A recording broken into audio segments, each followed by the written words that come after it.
recently just taught on Mark chapter 4.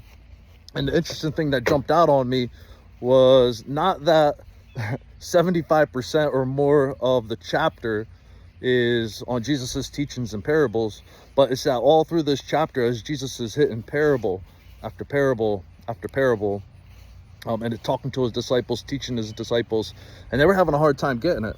And immediately, right at the end, right, the last few verses of the chapter, we have Jesus, and he says, let's go to the other side. So they hop on a boat, they go to the other side of the sea.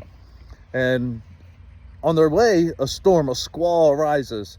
And so much so, everybody's fearful that they're going to die. Jesus is just sleeping in the boat. So they wake him up. Jesus, do you not care? Do you not care that we're about to drown? And Jesus rebukes the sea.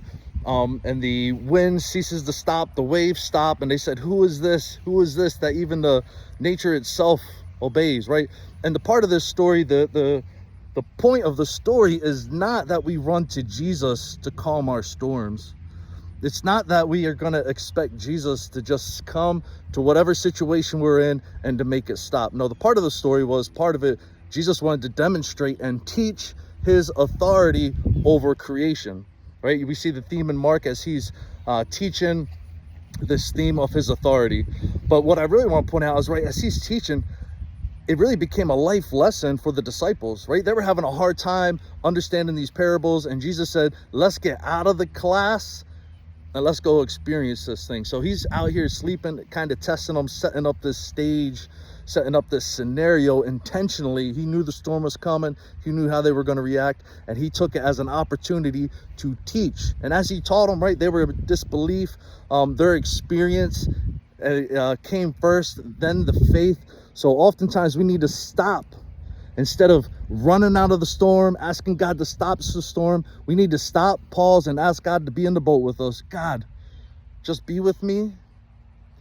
Teach me and reveal more of you so that my faith may increase, so that you would be glorified, that your power would be demonstrated, whatever it is. But it's not, we don't go to Jesus just to get out of the storm, right? But we sit in the storm and we welcome the storm in anticipation that God's going to reveal himself somehow, whether it's just through intimate personal experience, that he's going to ride that storm out with you, because that would have been just as much of a lesson and a miracle if Jesus said, guys, we're going to get through this, and he rode that storm to the other side and they all lived and they made it.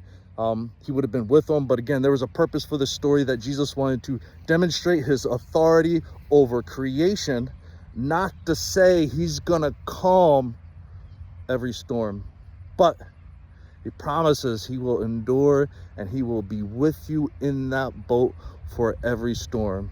So if you're in that season right now, you're in that storm, just take a minute before you ask God to get out of that storm. Ask him and invite him into that storm and to reveal more of himself to you. And I promise you, he will. All right, so with that said, go find your yes and do it. God bless.